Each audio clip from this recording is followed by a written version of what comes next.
Greetings, everyone, and welcome to another serving of Business Soup Talk Radio. If it's in business, it's Business Soup. I'm your host, John Debevoise. Today, we're going to be talking about the three letters. Actually, it's one, but it spells out net, net, net. Oh, yes, the golden words of a triple net lease. Most of us who have businesses have been the payer on a triple net lease. Today, we're bringing in Paul Bonanno. He is the president of Net Lease Realty Partners. We're going to be talking about triple net leases, what it means, and what are the important questions to ask about getting one for yourself. It's leased property with investments where the tenant pays for the taxes, the liability insurance, and the maintenance, called a triple net lease. Right here, Paul Bonanno from Net Lease Realty Partners, serving up the triple net on Business Soup. Paul, welcome to this serving of Business Soup. Hi, John. Good morning. Good morning, sir. Paul, your business specializes in triple net leases. Let's give us the elevator pitch on just what does that triple net or net investment properties, what does that mean to the average listener?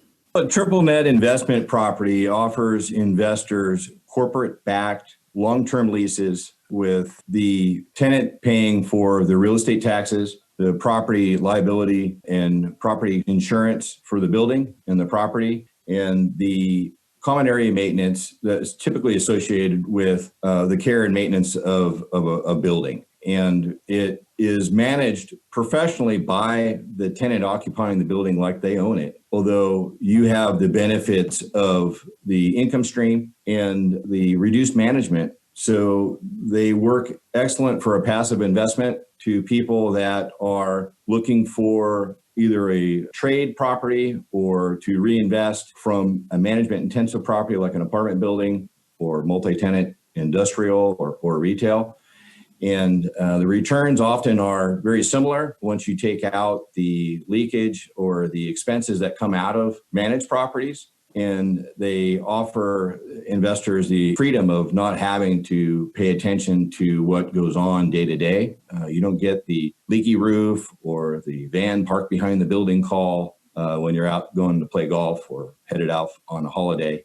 And there is a market out there that people often don't realize nationally, where people can trade in and out of properties in other markets that have high growth rates and good opportunities and better yields. And because of the nature of the lease, people are able to own them outside of their own backyard or out of an area that maybe they live in, and gives them a better opportunity to succeed as an investor. As to comparison properties, many of us who have our own businesses, we will have rentals, whether they be single-family detached or multi-unit apartment buildings of any size. The difference between a triple net lease and, say, a fourplex or maybe a 20 or 100-unit complex reflects what type of management level? As you take on more tenants, there's more accounting that occurs with it. There's more rent collections. There's more opportunity for things to happen in terms of damage to a building or nuances that happen in interacting with the tenants. Effects that happen that you may not be able to predict. People lose their job or get divorced or get sick and are unable to pay their rent. Well, sure, and that would be in any multifamily unit that you're managing and such. But in a triple net, if I own a standalone triple net property, could be one unit or it could be, say, a small strip mall, those properties are under a triple net. Can I have triple nets in multiple units and also have a double net, or can I manage one, or do they all have to be triple nets? Typically, you would want to have a similar lease form so that as a property owner or manager, you would have the similarities within different leases so that you're not catering to one or the other. Oftentimes the tenants will talk and you'll end up with them asking you questions about someone else's lease or management, or if you have one that's responsible and one that is not responsible, oftentimes you have one that doesn't want to pay. And so when you're in those situations, I think it's best to try to use the same form, but it is possible. And, we have worked on and sold and managed properties for clients that had multiple units in there with triple net leases. And in the retail arena specifically, you have a lot of what they call double net leases. A double net lease is where the tenant does manage and pay for routine common area maintenance, but they don't pay for replacement. So they'll cover the insurance and the real estate taxes, but they will not cover the roof or the structure of the facility. And oftentimes that'll include parking lots and plumbing and electrical. Right. And those are less common expenses over the ownership. The roof is probably the most common cost out of all of those expenses, but it can be costly. And if you properly manage a building and maintain a roof, then you can mitigate some of those costs. But ultimately, you are going to have some responsibilities as a landlord when you have multiple tenants in there as a result of that. You'll have collections of expenses. If they're reimbursing you for routine maintenance, you still have to go get the money from them. Sure. You have to do a reconciliation. And so it just becomes a little bit more involved, even if the tenant is paying for some of those expenses. When you have multiple tenants in place, you're having to pay attention to the nuances between the different tenants and the collection of those expenses when they come in. Well, certainly no two tenants are alike unless you have a chain of companies, whether it be like a Dunkin' Donuts or Dollar General or something like that. But a lot of times you're not dealing with the major corporations in leasing of the property. How do you qualify these people when they come in and they say they want to rent your property? Typically, they are being represented by an agent or brokerage like yourself. As an owner or as someone who owns this property, what should I be looking for in this tenant? That's an excellent question. When you are evaluating a tenant and the tenant's ability to pay their lease obligations, you want to make sure that they have a good credit rating if one is available. Not everybody has a credit rating. Oftentimes you have to pay to get the credit rating. And as a result, you have to look a little deeper in terms of what kind of business they're in. And does that business have longevity? Do they have management experience? How long has the business been operating? And what kind of cash flow sales that they may have. Obviously, there are some single unit operators out there that do very well. And I think that lends to their experience and their business at a particular location. So I think it's a combination of their business, their management experience, and their credit or their ability to pay their obligations under the lease terms. You're taking a look at what kind of cash flows that they have, what kind of sales that they have, and evaluating the individual operator, if it is individual, or their chain in terms of how the other locations have done. If they are coming into a new location, then you're going to be afforded the ability to look at their sales at that location, but you can certainly assess their operations at their other locations and gauge whether they can afford the rent. Retailers and operators alike, where they get enamored with the location, and oftentimes they will end up having to pay a premium for that location that doesn't necessarily fit with their ability to pay their rents based on their operations. Well, location has always been first and foremost, but in that realm, does location itself cause a greater return on investment, or can it force your return down? And I see right now that a lot of the market it just exploded and the returns are running from 5 to 7%. How does the location impact the return on investment as an owner of a property? It has a couple different effects. As an owner, typically you're going to pay a premium for a location that is desirable because there's more for it. On the other side of that, when you go to sell it, there's going to be more demand for it because people are going to find that as a desirable location. So it's a double-edged sword in terms of you're going to pay somewhat of a premium for a spot or for a site. At the same time, you probably have more people that will want that site.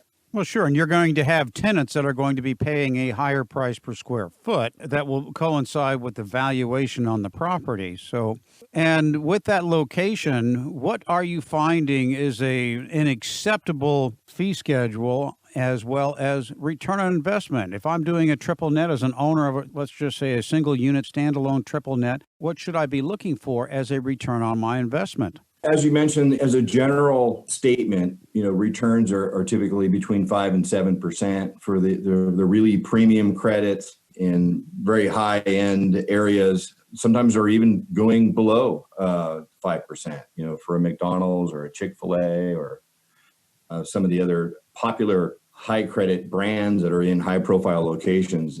We've seen a compression in the market, especially in this economy. But what I think you need to pay attention to is, you always want a location that is viable. And some of that is common sense. Is it visible? Is it accessible? Does the building function for the tenant or for your operations if you're the tenant? And if it answers those questions and you're in an area that has traffic, I think ultimately, if you're selling goods and services, you want to be in an area where there's people traveling past your storefront or your business so that people can come and do with you readily. The web presence and internet and all the other things, I think, are accessories to that core business where you have a location out of. But when you're looking at it, really depends. Some operators will be able to afford a higher rent because the volumes of those high profile locations will be better. And if their sales are at a certain level, then it would justify a higher rent.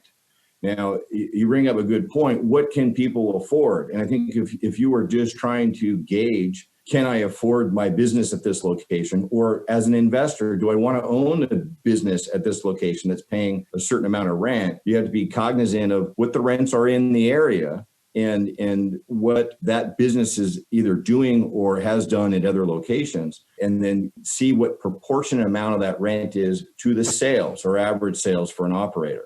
Different operators in different segments will have different limitations to what they can pay percentage of sales in rent. But as a general rule, I would say that you wouldn't want to be at a rent level that is more than 10% of your gross sales. There was the number I was looking for, 10% of the gross sales there. All right, I walk in your office and I say, I want to buy a triple net investment property. What is it that you are going to do for me or anyone in your capacity should be doing for me, representing me as a buyer's agent? What should I expect from you? Would it include traffic count? Would it include all of the essentials in making the decision? Or do some people just throw me the file and say, call me if you have any questions? I take a lot of pride in the service that we provide our clients. I think it's imperative that you have a broker that is paying attention to all the aspects of a purchase, not just in the location of a property, but in the assessment of the individual. I think it's paramount to your success as an investor to identify your risk tolerance, whether you're going to use financing, how long you're going to hold the asset, and what geographic location may make sense, because you have the ability to buy and don't have to manage properties that are in your immediate locale or proximity to where you live, that you have to have some knowledge base as to where you're investing in the market that you're investing in. So to kind of go back, when someone comes into my office, the first thing I do is I talk to them. I find out what other assets they own, who is involved in terms of the people in the family or in the company that will be utilizing the income off it. Is it a wealth preservation for a wealthy family or trust? Is it putting someone through college? Is there a minimum return requirement? Can these people afford to take a little risk? Do they need a longer term lease? Are they looking to sell the property in the near term?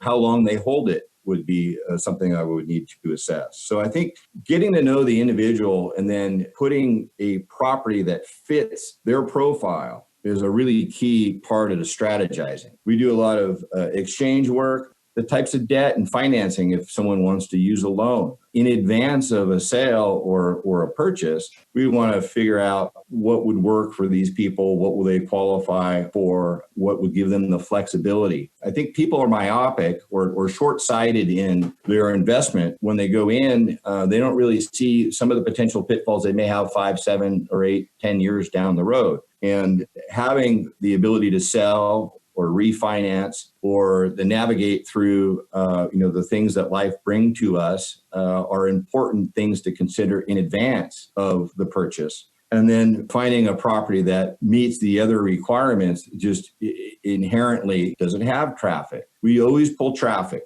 We always look at demographics. Right. We always talk to the planning department and find out what's going on around a particular asset, not just now, but what is planned in the future so that we can assess longevity and marketability of that asset later.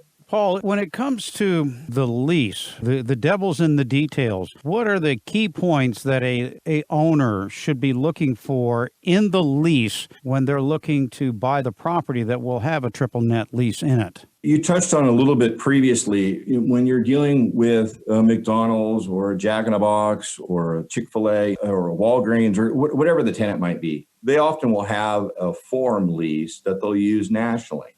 But when you're dealing with regional operators or smaller operators, the leases typically will be different forms. So you have to be careful as to what goes into the provisions of a triple net lease. Not all triple net leases are created equal.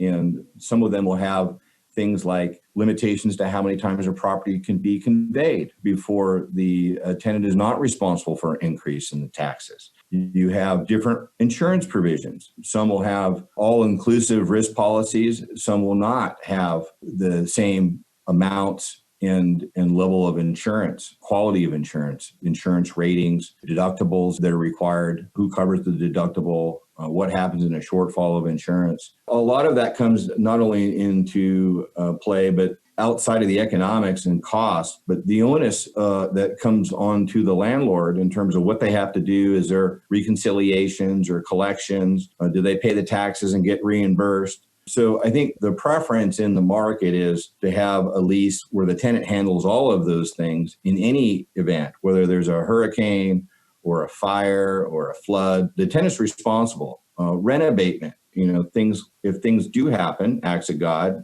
COVID, things that we're seeing that are prevalent in our world today. Oftentimes, some of these leases will have provisions that allow the tenant to defer rent or abate rent. So that would be something you'd want to know as an owner. The preference for me as a broker is to find something where there is no rent abatement, that the insurance and the tax provisions are all inclusive, and that avoids some headaches and pitfalls that you may realize later. But in each of the net leased provisions, in terms of what each end represents and the expense associated with it, would be variations of how strong that language is. Also, the economics in terms of how the rental structure is in terms of increases, the amount and frequency of increases, and the term of the lease also come into play. So there's various factors, and even within the same tenancy, sometimes you'll have leases that were negotiated by different people, and some may be more savvy than others in terms of their ability to negotiate some of those points. When it comes to the lease itself, is it specific as to what the tenant can make? And what if they open up a side hustle or they open up something else on the property? Is there provisions, or is it an automatic landlord, owner of the property gets a piece of this, or are they specifically denied that opportunity to open up a different business that is not under the triple net lease?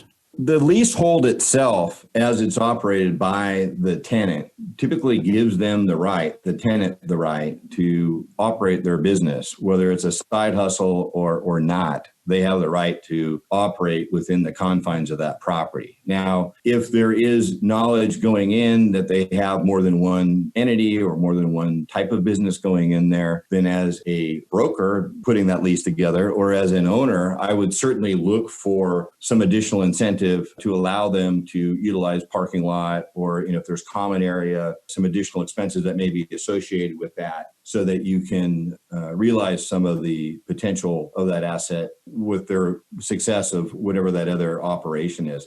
We do run into businesses that have billboards, for example, or they'll have a kiosk on site, an ATM or a flower store or a coffee store or something like that. So that would be defined in terms of their ability to do those types of auxiliary businesses on site, and whether the landlord would be compensated for it. But as a general rule, the tenant has a right to operate a business on that property, and they have the freedom to do those other kinds of things. And the landlord approval is usually defined within that lease context, and it varies depending on who negotiated the lease. Let's just say that in a common area, like common parking lot, they start moving into the parking lot, whether it be as a result of restrictions on the state and local level, or they're just going to be suddenly put up a tent and put it out in the parking lot. Is that permitted under the general acceptance of a triple net lease or not?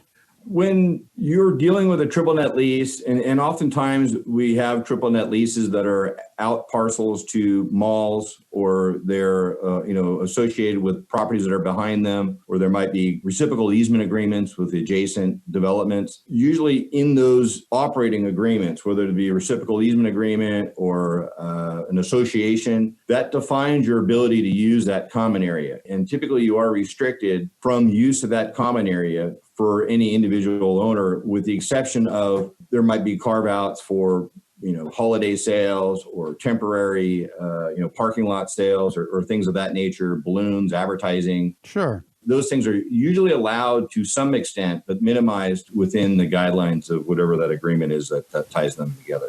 A lot of my listeners are business owners. This is a business show, and so many of them not only are, as I mentioned earlier in the show, tenants, but they're also landlords. Let's say that you are the landlord and the lease is coming up for renewal. What's the best strategy to keep a tenant in?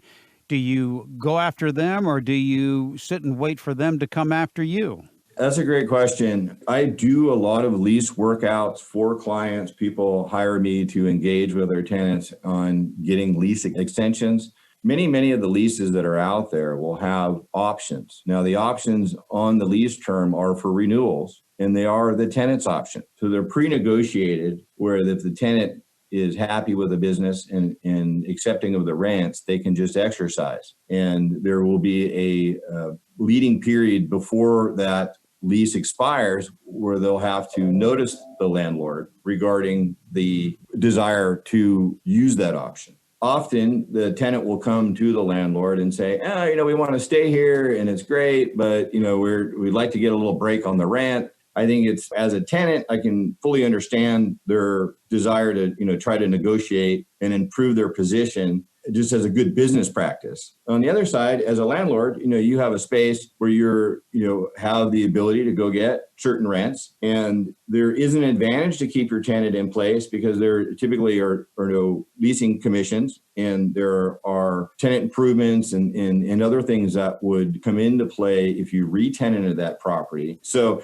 there is an economic advantage for a landlord to keep a tenant in place, especially if you have a good operating history with that tenant at that location. So I'm typically, if I don't hear from a tenant and I know the business is doing very well, I may let that sit because it's a bit of a poker match where you have the idea of how that they're gonna perform. But with a lot of the national tenants, as a landlord, I think a proactive approach is prudent, in that, oftentimes we'll go to them and we'll give them some sort of economic incentive. And reason being, by foregoing a rent increase or reducing a rent increase or rent structure or the number of increases or paying for some tenant improvements that give you a longer or new lease term adds value ultimately to the market and saves you money long-term with having to replace that tenant. So in the case where, a family or a company has owned a property for some time and they're at the end of that lease, I think we have an economic opportunity to extend that lease and create value, particularly before a sale. And we've done that in a variety of fashions. Recently, we've done it with Bank of America and Hardee's and Sonic hamburgers and drugstores and things like that. So when I have an ownership that will come to me, I think it's justifiable to negotiate to some degree. And whether that business has been timely on its rent payments and it's fulfilled its obligation as doing a good business would, I think, come into consideration as far as the landlord's concerned. Well, we've been talking about consideration as well here on the 5 key points to a triple net investment property. And this has been Paul Bonanno from the Net Lease Realty Properties. And Paul, we've run out of time on this, but if our listenership is listening intently to this and you'd like your 5 key points to a successful triple net investment property, well, you know where to go. BizSoup.com, where business comes for business, for your 5 key points for a successful triple net investment. Paul, I know we're going to have you come back for another serving of business soup as it pertains to the real estate industry and commercial applications, and we will look for you on the other side. Paul, thanks for being on this serving of business soup. Thank you, John. Much appreciated. This has been another serving of Business Soup, where business comes for business. I'm John Debevoise, inviting you to visit the website for more servings of what is best in business. This show has been produced by Market Domination, LLC. To discover how you can have your own show completely done for you and turn it into a real published book and become the authority in your marketplace, go to www.marketdominationllc.com